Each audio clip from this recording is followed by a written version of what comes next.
Negação. Minha cabeça entrou em parafuso quando soube que a casa de um amigo meu na serra foi varrida pela tempestade, matando uma família a quem ele tinha alugado. Imagino, com imensa dor, a dele. O que aconteceu comigo? Por acaso eu não sei que os verões trazem enxurradas e, com elas, riscos de morte? Que os governos são precários na prevenção, pois ela não dá votos? Que grande surpresa é essa?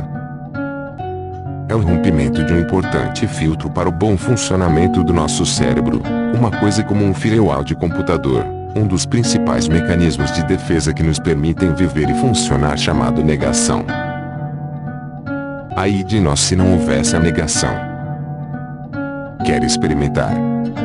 Você vai morrer, não é mesmo? E pode ser hoje, por um assalto, por uma bala perdida, por um infarto fulminante.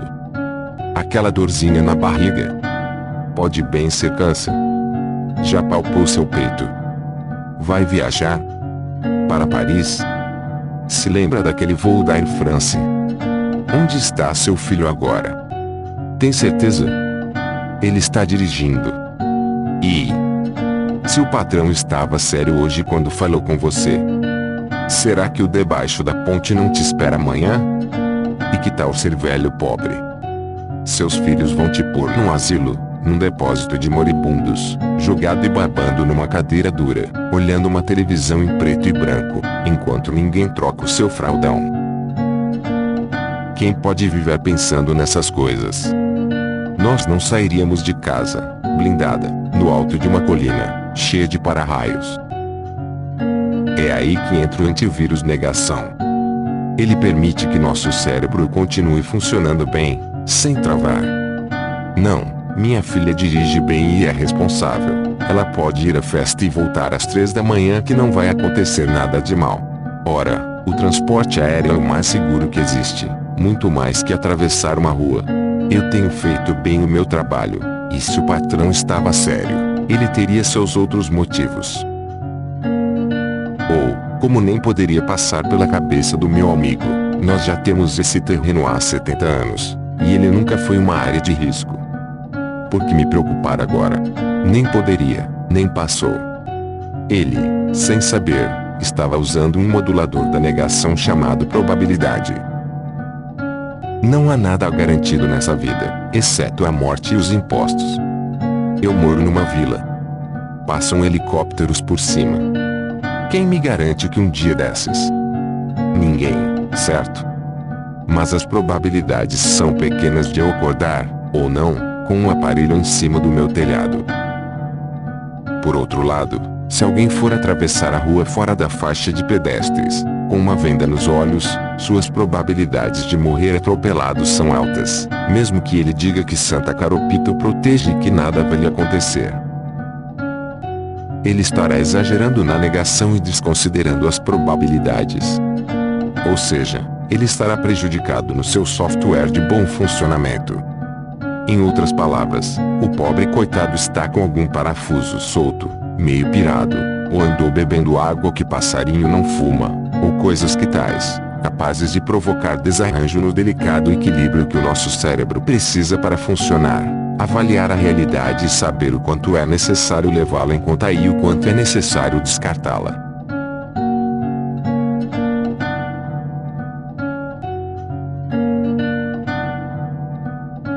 Genes do vício. Ela chegou ao escritório do advogado e foi dizendo que queria se separar. Quantos anos a senhora tem? Tinha 75 e estava casada havia 52 anos. O advogado, pasmo, quis saber o porquê. O pai do meu marido era alcoólatra, por isso ele jurou que nunca ia pôr uma gota de bebida na boca. Cumpriu a promessa até 3 anos atrás, quando se aposentou.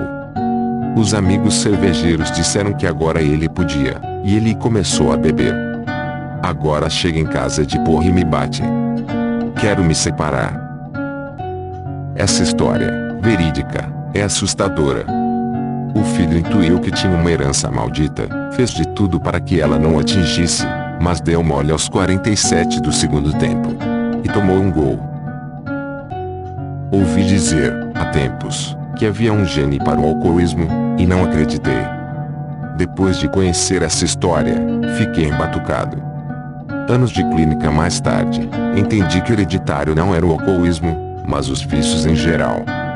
Fui tomando contato com uma multiplicidade de vícios, uns comuns, outros insuspeitados: tabagismo, consumismo, sadomasoquismo, jogos variados de dinheiro, cavalos lerdos, mulheres ligeiras, roleta, pif-paf, bingo etc., drogas lícitas ou não, donjuanismo, vício de conquistar alguém, que chega ao clímax e se extingue com a própria conquista, que nos Estados Unidos é confundido com vício do sexo, winner-loser, em tradução livre, o vício do jogo fodão merda, em que alguém precisa se afirmar como melhor humilhando o outro, por pura insegurança, e tantos outros.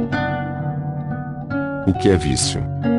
É um comportamento compulsivo, mais forte que você, repetitivo, que vai contra os seus interesses mais prezados, que te autodestrói, que te humilha aos seus próprios olhos, mas que dá um prazer imediatista, uma ilusão de grandeza, uma sedução de acreditar que os problemas do mundo se foram.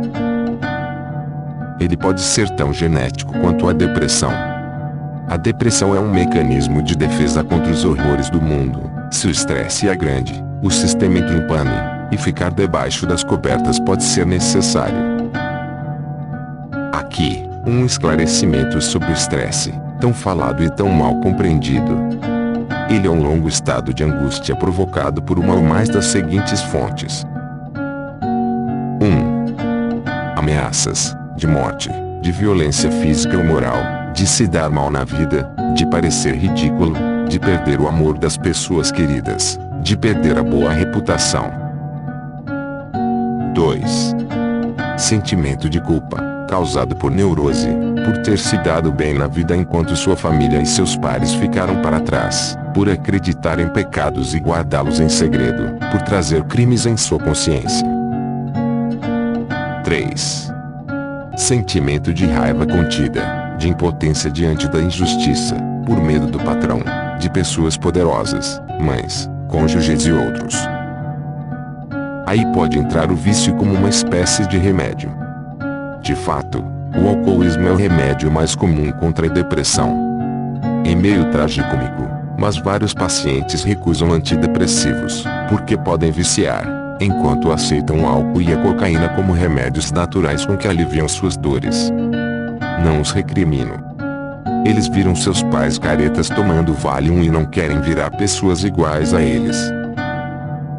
É um tanto trabalhoso convencê-los de que o antidepressivo é uma ferramenta para que mudem suas vidas. Porque os antidepressivos são não naturais, são químicos diferentes. Naturais mesmo, atenção, naturebas, são a depressão e os vícios, uma dobradinha milenar, com um agravando o outro. Estou me lembrando de um amigo clínico que, perguntado por uma cliente com infecção se ele não tinha uma coisa mais natural que o antibiótico para tratá-la, respondeu: não há nada menos natural do que um antibiótico, cuja tradução é contra a vida. Mas é contra a vida do germe e a favor da sua. Se a senhora tem peninha dos germes, bem, a senhora procurou o médico errado, mas arque com as consequências de fazer bem a eles. Quem sofre de vícios, são uma doença cerebral, deve avisar a seus filhos que herdaram o gene que correm risco ao brincar com fogo. E, sinto muito, ainda não inventaram a pílula da moderação. O único remédio para o vício continua sendo a danada da abstinência.